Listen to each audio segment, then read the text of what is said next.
이야기 하나를 소개하면서 오늘 말씀을 열겠습니다. 런던에 살고 있던 4살짜리 꼬마 계집아이가 넘어져서 팔목이 부러진 겁니다. 근데 이때 어린아이는 엄마에게 부러진 손목을, 축 처진 손목을 보이면서 아무런 느낌 없이 내 손목이 이렇게 구부러졌어요, 엄마. 그런데 아무런 아프다는 기색이 없는 거예요. 전혀 통증을 느끼지 못하고 있었던 겁니다. 2년 후에 이 아이가 6살이 됐어요. 다리를 절었는데 병원에서 가보니까 넓적다리에 금이 간 거예요. 그런데도 아무런 통증을 느끼지 않았기 때문에 부모님들 신경을 안 쓴 거죠. 어엿한 16 처녀가 됐습니다. 이때는 손등에 물집이 생기고 화상 자국이 막 나고, 그런데 그냥 이게 왜 그러지 이러고만 말할 뿐 아픔을 전혀 호소하지 않는 거예요. 알고 보니까 고통을 전혀 느끼지 못하는 무감각 병에 걸린 겁니다. 병원을 이 병원 찾고 저 병원을 찾아 고치려겠지만은 고칠 수가 없는 병인데, 그 찾아보니까 무슨 병이냐면 갱글리 뉴로파티라고 하는 병이에요.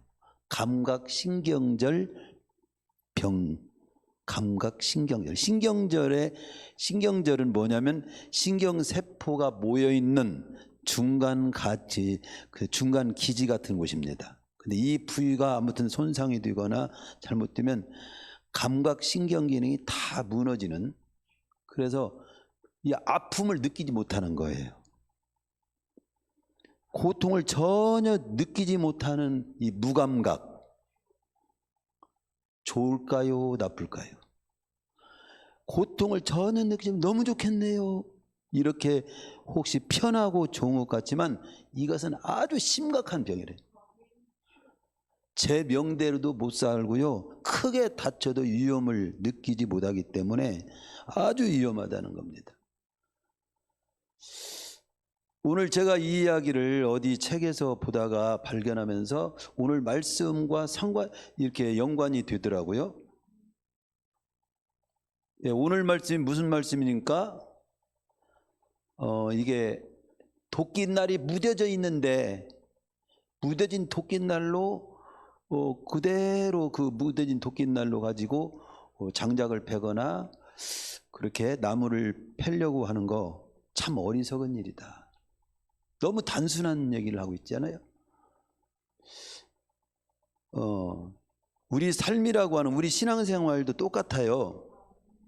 주일날 예배를 안 드리면 마음이 정말로 처음에는 불편합니다. 또 기도하던 분이 기도를 하지 않으면 세상에 마음이 껄쩍지근하고 불안합니다. 말씀을 멀리하면 굉장히 속이 안 좋아요. 그런데 그것을 한 번, 두 번 반복하면 어느 순간부터는 느낌이 없어집니다. 기도하지 않아도 괜찮고, 주일날 예배를 안 드려도 그냥 편안하고, 말씀을 읽지 않아도 뭐 다 괜찮은 것 같고, 우리 착각하는 거예요. 주일날 예배 안 드려도, 기도를 안 해도, 말씀을 멀리 해도 괜찮네, 아니 더 편안하네, 아멘은 별 차이가 없네, 아주 영적으로 위험한 상태라는 사실을 기억해야 됩니다. 영적으로 가장 깊이 병든 상태가 바로 심령의 무뎌짐입니다. 예배에 대한 무뎌짐, 기도에 대한 무뎌짐, 말씀을 안 읽어도 아무런 무뎌짐, 이 무뎌짐이 아주 심각한 상태에 있으니까 그것은 영적으로 파멸로 가고 삶도 파멸로 가게 하는 길이라는 사실을 깨우쳐라. 오늘 말씀은 바로 그런 쪽입니다.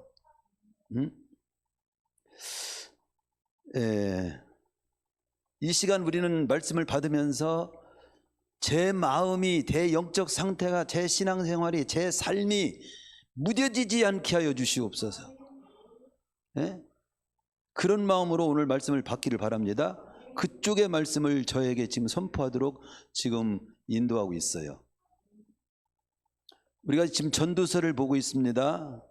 이 전도서 전체도 왜 전도서 말씀을 전하게 했는가? 인생은 이 전도서의 말씀을 보면은 헛되다라고 하는 말로 시작해서 헛되지 않으려면 어떻게 해야 하는가로 말씀이 맞춰지고 있어요. 그러니까 그것은 우리 잘못 살으면 인생은 완전히 꽝이 되게 할 수 있다. 헛된 인생이 될 수 있다. 헛되지 않도록 정신 차려서 사는 삶의 방법과 어떻게 살아야 하는지를 알려주겠다 하는 것이 전도서예요.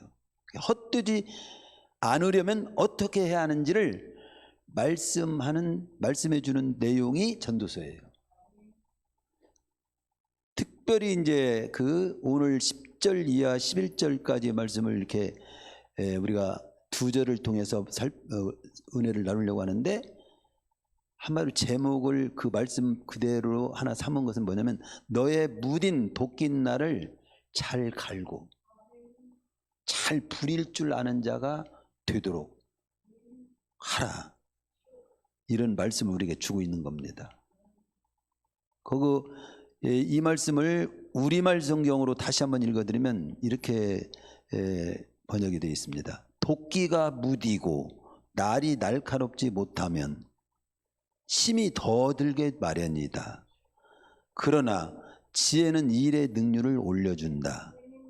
주문을 걸기도 전에 뱀에게 물리면 마술사가 무슨 소용이 있겠는가. 이런 내용이거든요. 근데 이 말씀을 이해하기 위해서 10장 전체에 대한 이 내용을 먼저 조금 제가 이 10장 전체에 대한 내용, 10장 전체에 대한 그림에 대해서 좀 말씀드린 바 있었죠. 이 전도서 10장에는 제일 많이 나오는 단어가 뭐냐면 우매자, 어리석은 자라는 말이 제일 많이 나옵니다. 9번이나 나와요. 이 10장 20절로 된 이 말씀이 바로 9절이 우매자라는 말이 나와요. 그럼 우매의 반대말은 뭡니까? 지혜입니다. 그러니까 우매한 모습을 말하면서 지혜로운 모습을 깨우쳐 주는 거예요. 우매의 특성을 말하면서 너희들은 그렇게 살지 말라 하는 쪽으로 교훈을 하는 장이 이 전도서 지금 10장의 말씀이라고 볼 수 있겠습니다. 그 중에 오늘 10절에서 11절 말씀은 바로 연장이 무딘데도 그날을 갈지 않은 채 쓰기만 하는 것은 아주 우매한 모습이다. 따라서 너는 무딘 도낀 날을 잘 갈아서 쓰는 지혜로운 자가 되라. 한마디로 그런 단순한 내용이에요. 단순한 것 같지만 우리 삶의 전반적인 부분에 있어서 적용해야 될 아주 중요한 말씀이라는 것을 잊지 말아야 됩니다. 그래서 첫 번째 제가 말씀드리려고 하는 것은 그겁니다. 연장이 무딘데도 깨닫지를 못하고 그 무딘 그 연장을 가지고 이렇게 계속해서 나무를 패려고 한다면 그건 어리석은 모습이야. 그래, 너는 무딘 도낀 날을 가는 것이 뭔지를 좀 깨닫고 살아봐. 도낀 날을 가는 그런 시간이 너는 필요해. 도낀 날을 잘 갈아가지고 장작을 패고 나무를 패듯이 너에게도 그렇게 너의 삶에 있어서 도낀 날을 가는 시간이 필요해. 그 시간은 아주 필요하고 귀한 시간이야. 헛된 시간이 아니야. 도낀 날을 숫돌에 날카롭게 가는 시간은 낭비의 시간이 아니다.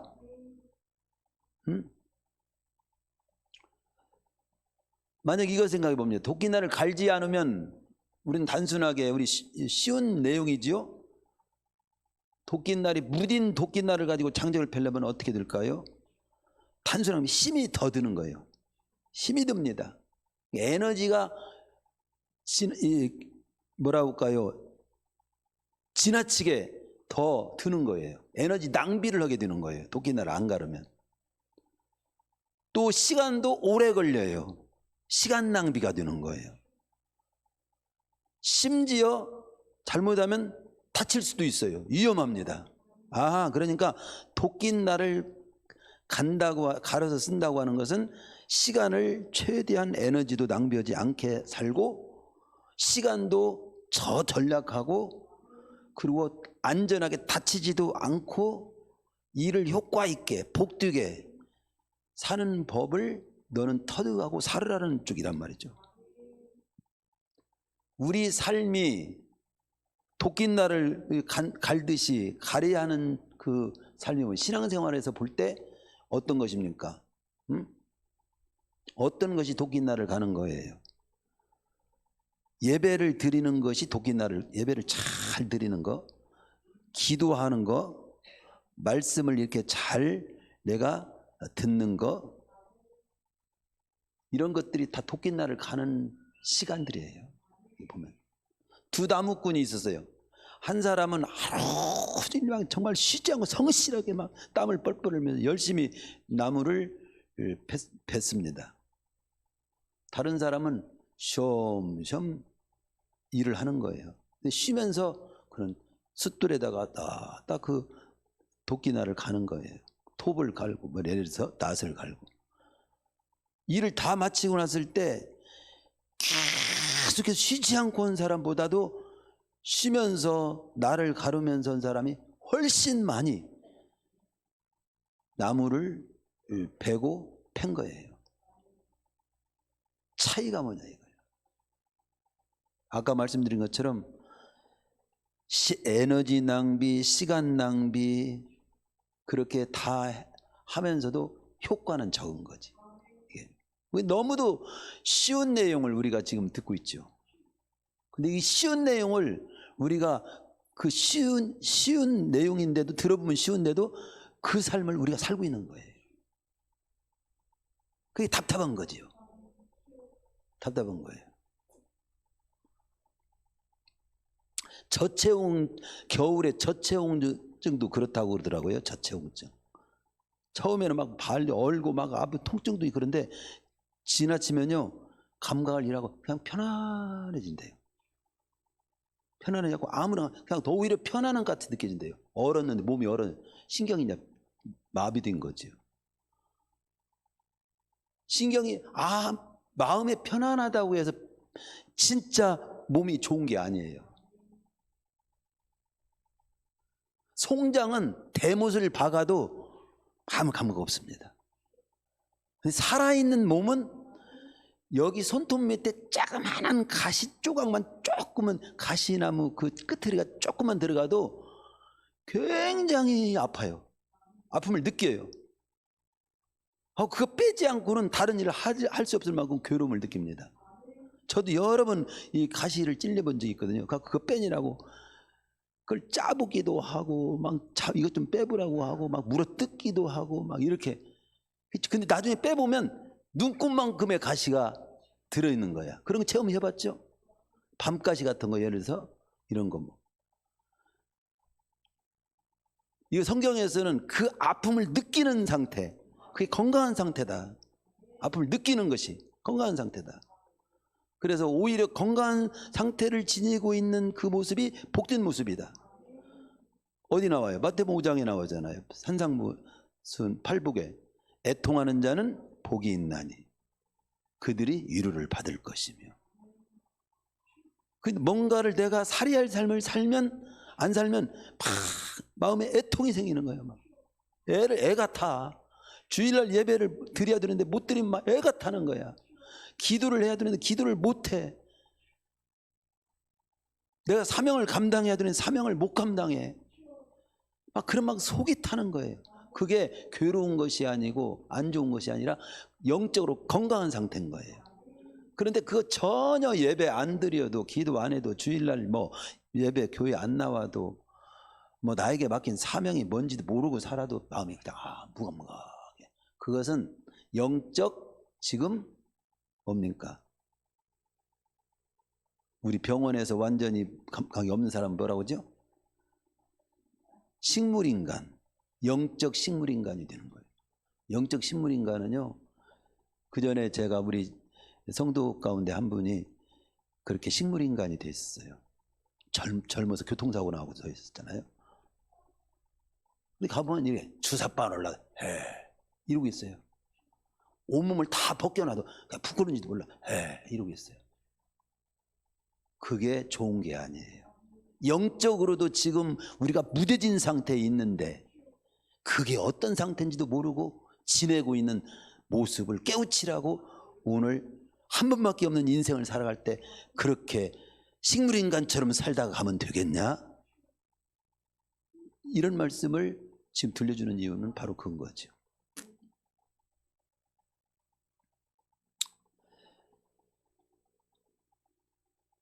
그래서 지금 하나님께서 우리가 처음에 우리에게 이 도끼날을 가는 시간이 우리의 마음을 깨우치고 우리의 삶에 그 도끼날을 갈듯이 나를 깨우치는 그런 시간들이 결코 낭비하는 시간이 아니고 꼭 필요한 시간이고 귀중한 시간이다. 사실 성경에 보면요, 솔로몬을 예를 든다면 솔로몬이 마음이 하나님으로부터 무뎌진 시간부터 이스라엘이 망하기 시작합니다. 여러 번 말씀했죠.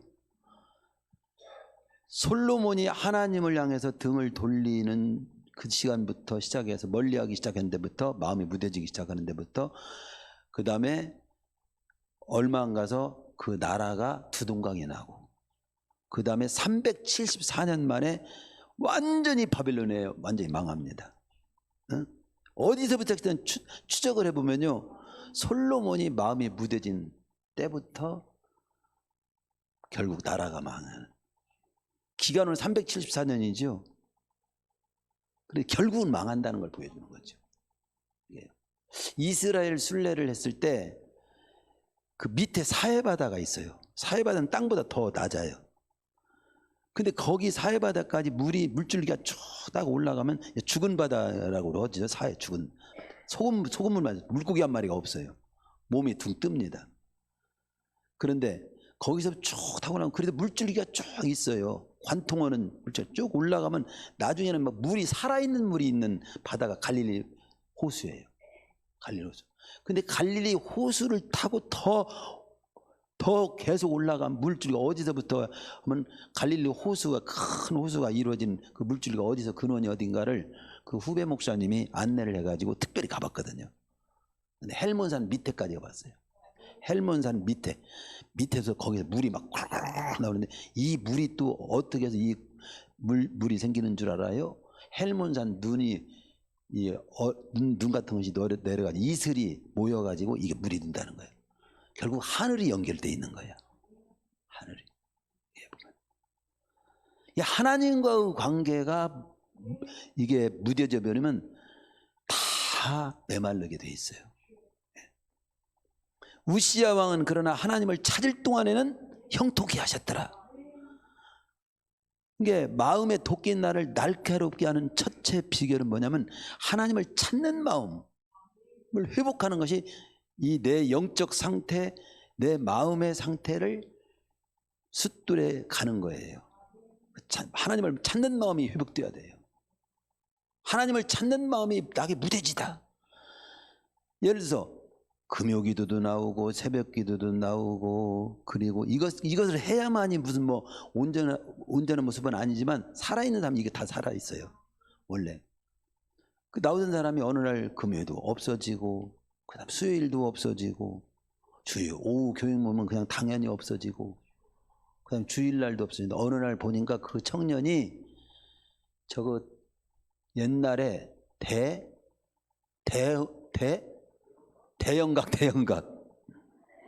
이게 이제 늙어가는 건가 봐요.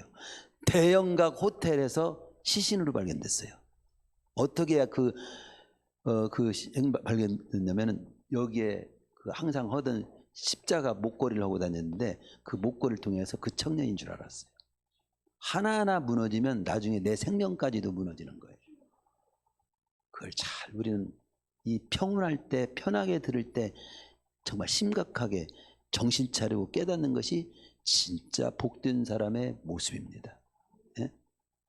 그래서 잠언 4장 23절에 보면 여러 가지 꼭 지켜야 할 것들이 많이 있지만 다른 모든 것보다 네 마음을 지키라. 마음을 지키는 것이 뭐예요? 무뎌진 마음을 다시 깨우쳐 주는 거예요.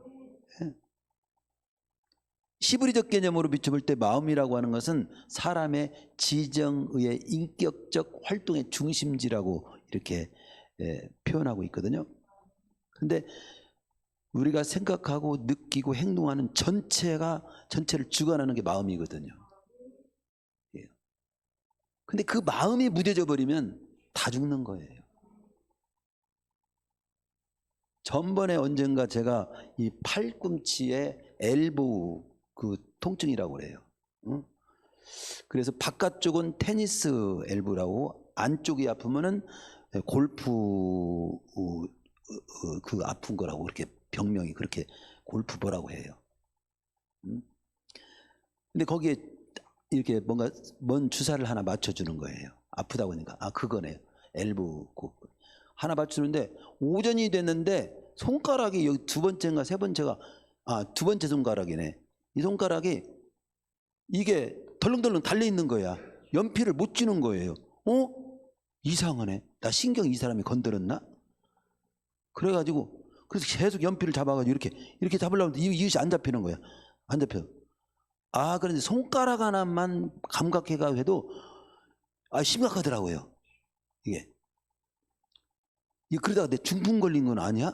이런 생각이 들고 그래서 즉시 제가 거기에서 심각해가지고 전화를 즉시 했어요. 내가 당신네 병원에 가가지고 팔꿈치 주사 한 대 맞은 것밖에 없는데 지금 30분 정도 됐는데 손가락에 연필을 못 잡는다. 이 원인을 만든 건 당신이 아니냐. 이거 왜 그러냐. 책임져라. 이런 식으로 이제 한마디로 그랬더니 그래요. 그런 증상이 좀 나타날 수 있어요. 요전쯤이면 회복될 거예요. 걱정하지 마세요. 그래서 믿고 기다렸더니 12시에 회복이 되더라고요. 어쨌든 우리의 마음이 무뎌지고 생각이 무뎌지고 감각이 무뎌지는 것은 안 좋은 거예요. 안 좋은 거예요. 알렉산더는 자기를 다스릴 줄 아는 자에게 이 나라를 맡기라고 했잖아요. 우리가 인생을 승리하려면 이렇게 마음이 무뎌지지 않도록 둔하지 않도록 그렇게 하나님을 찾는 마음의 토끼날을 날마다 갈고 다듬어서 날카롭게 하시기를 바랍니다.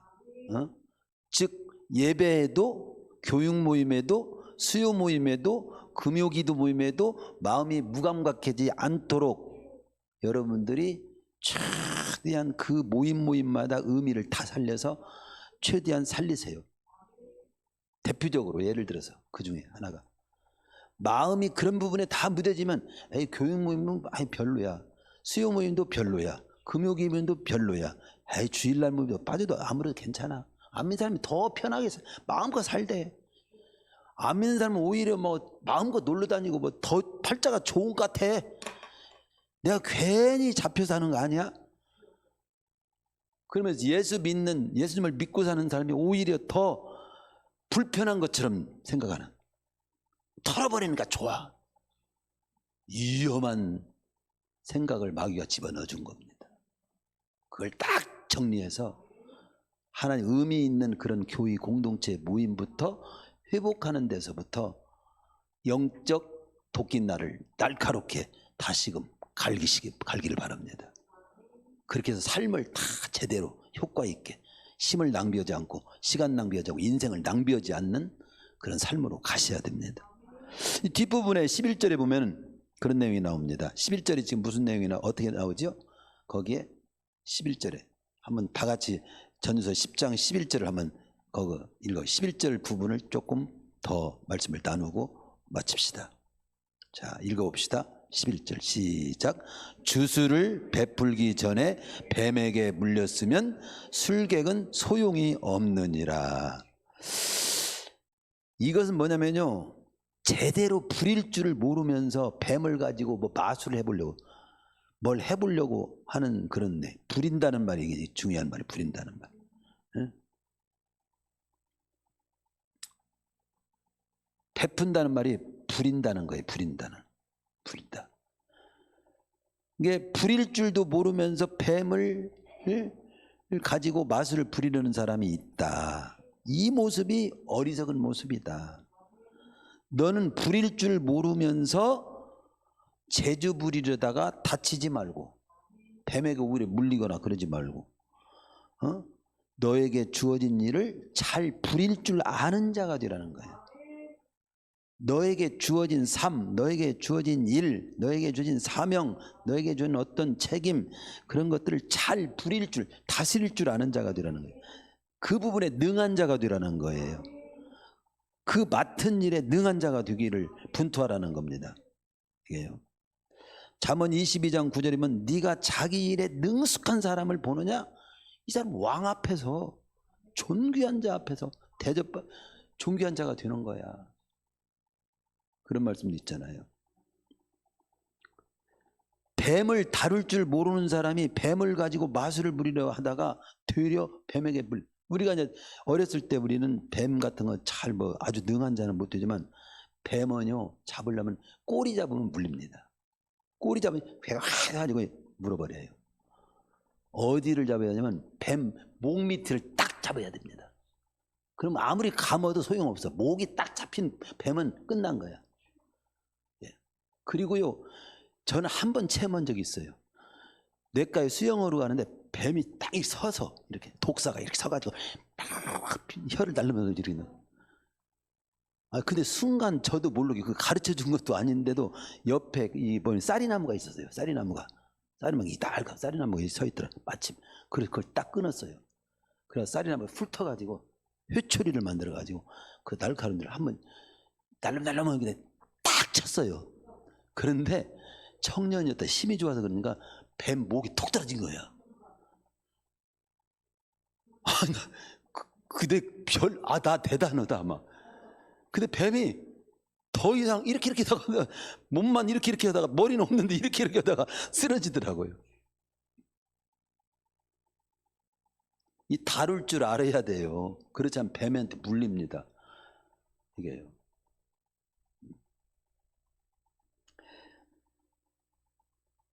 여기 뱀을 다룰 줄 모르는 사람이 뱀을 가지고 맛을 부리려 하다가 되려 뱀에게 물릴 수 있다는 거야. 너는 이걸 그럼 이런 얘기를 너무 평이한 얘기잖아요. 너무 평이한 일을 이 귀한 하나님 수천 가지 해야 할 말씀이 있을 텐데 그 중에 뽑힌 말씀이란 말이에요. 그렇죠. 하나님 뽑아서 어떻게 기록해 놨단 말이죠. 이게 모든 만사가 어설피 다룰 줄 모르는 자가 그걸 하다가 네가 당해. 오히려 다룰 줄 안다는 것은 다스릴 줄 안다는 것이고 다스릴 줄 안다는 것은 그 부분에 능한 자가 된다는 거죠. 우리 서석군장은 여기 있지만 운전에 능해. 운전을 잘 하시잖아요. 버스 운전을 잘 이렇게 하시고. 그런데 운전도 못하는데 내가 한번 해볼게요. 전부는 떼다 그냥 받아가지고 사람 다 죽이지. 그렇죠?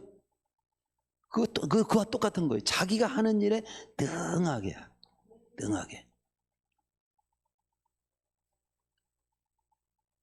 불을 다스릴 줄 모르면 그 불이 당신을 태울 겁니다. 물을 다스릴 줄 모르면 그 물이 당신을 침몰시켜 죽일 겁니다.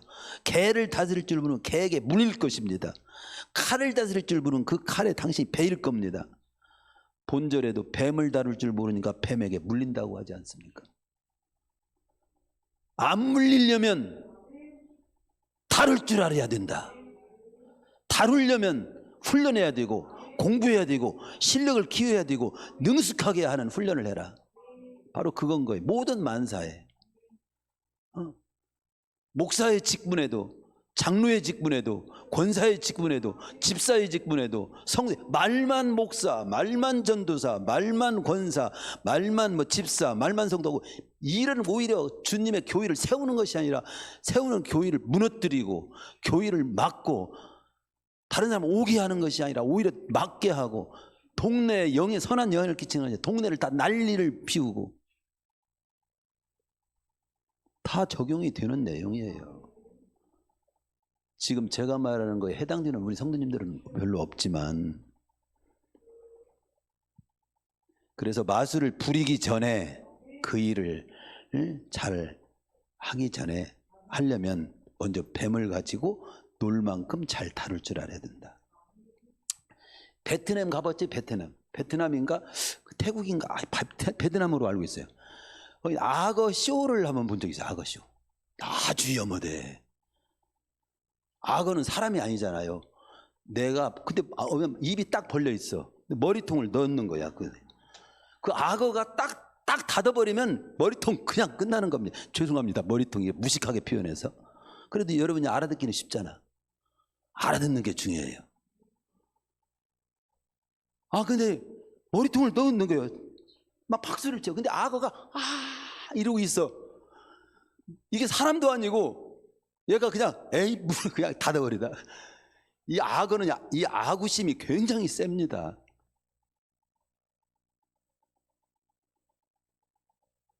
그걸 다스릴 줄 아는 거죠. 악어를 다스릴 줄 아는 거예요.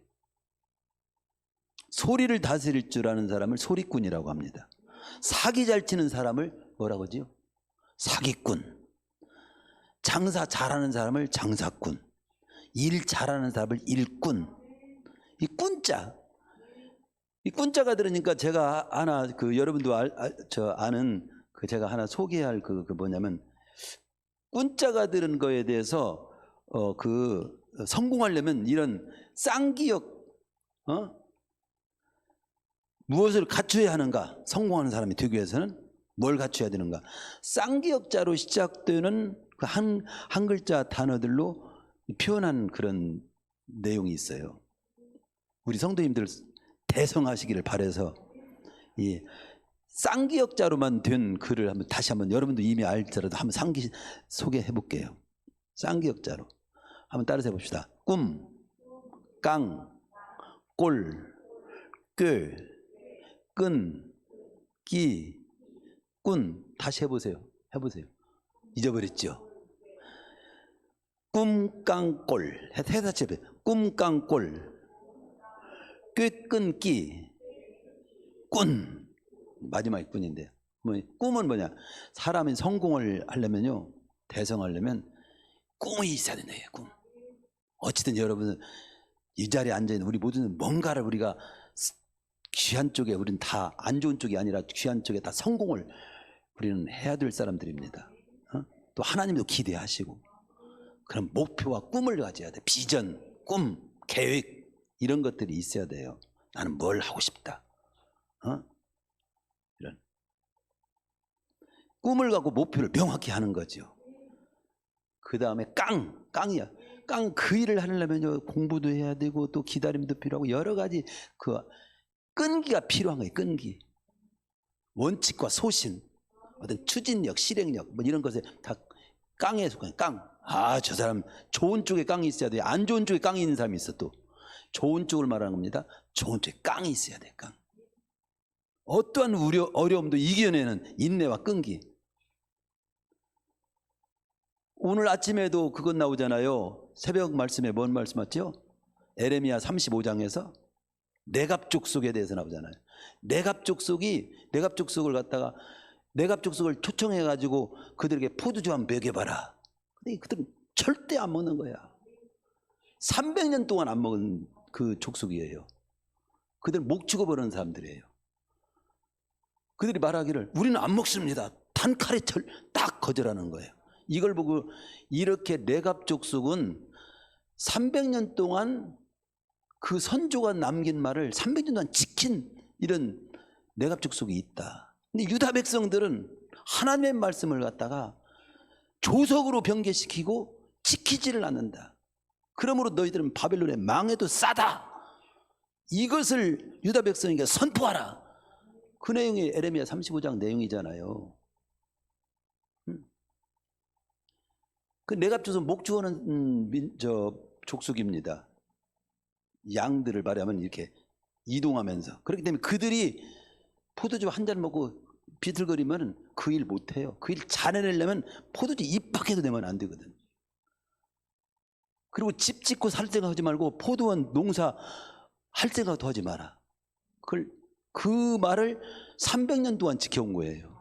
그러니까 그 목축업을 계속 유목업을 할 수 있고 그 일에 능한 족속이 된 거예요. 그걸 하나님도 아시는 거지. 이게요. 깡이죠. 어떤 끈기. 그리고 세 번째 꼴 좋다 뭐 이런 말을 흔히 하지만 이것은 태도를 말하는 거예요. 용모, 마음가짐, 자세가 굉장히 돼 있어야 어떤 일도 성공할 수 있고 잘할 수 있는 거죠.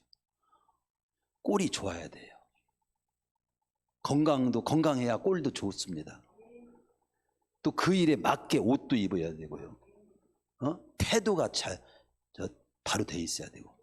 여러분 면접 볼 때도 가고 추링이 있고 그 다음에 뭡니까 양발도 안 신고 그리고 끄시고 눈곱재기 붙어가지고 가서 면접을 안 보러 가세요. 그냥 떨어져.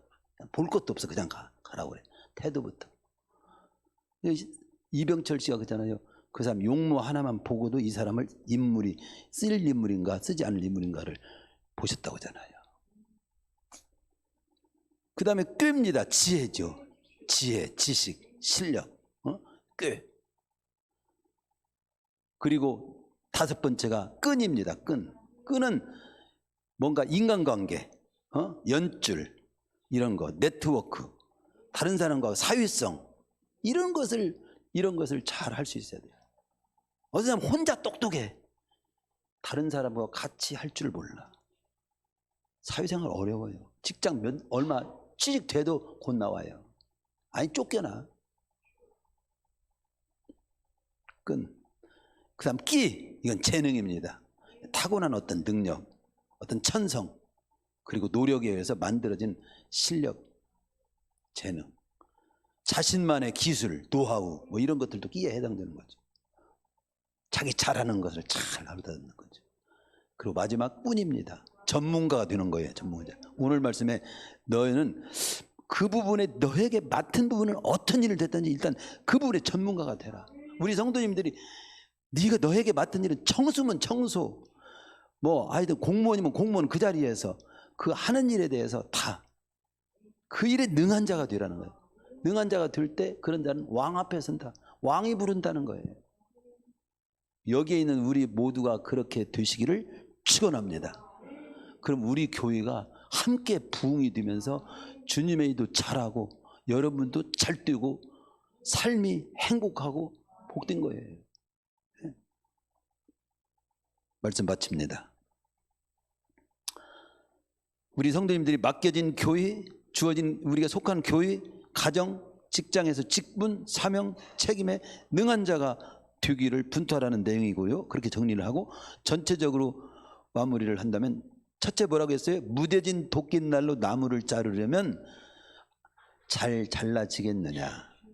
너의 무뎌진 도끼날을 가는 시간을 꼭 가지라. 그러니까 너에게 맡긴 일을 잘 해내기 위해서 갈고 닦아라. 실력을 키우는 시간을 꼭 해라. 끊임없이 자기 일을 개발하는 시간을 가지라. 우리는 이건 구원에 관한 내용은 아니지만 구원받은 자가 성공적인 삶을, 승리의 삶을 살아가는데 필요한 어떤 그런 쪽이잖아요. 끊임없이 자기를 개발하는, 끊임없이 하나님 아버지 온전하신 가 너도 온전하라. 온전할 분투하라. 두 번째는 무엇이든지 그 부분에 다룰 줄 모르면 오히려 다친다. 다룰 줄 모르면서 재주 부리려 하다가는 다친다. 이건 오늘 내용 간다는 거예요. 그래서 재주 부리기 전에 잘 다루는 자가 되라. 무엇보다도요, 다른 사람을 다루기 전에 내 자신을 다루기를 특별히 기도하세요. 그리고 나에게 어쨌든 맡겨진 부분, 다른 사람 쳐다보지 말고 다른 사람 하는 일 상관하기 전에 나에게 주어진 일을 잘 해내기 위해서, 나에게 주어진 일이 익숙하도록 마음대로 가지고 놀 만큼 쓱달하는 그쪽에. 그래서 오늘 올 한 해 남은 생에 우리 모든 성도님이, 저와 우리 모든 성도님들이 대성하시기를 축원합니다.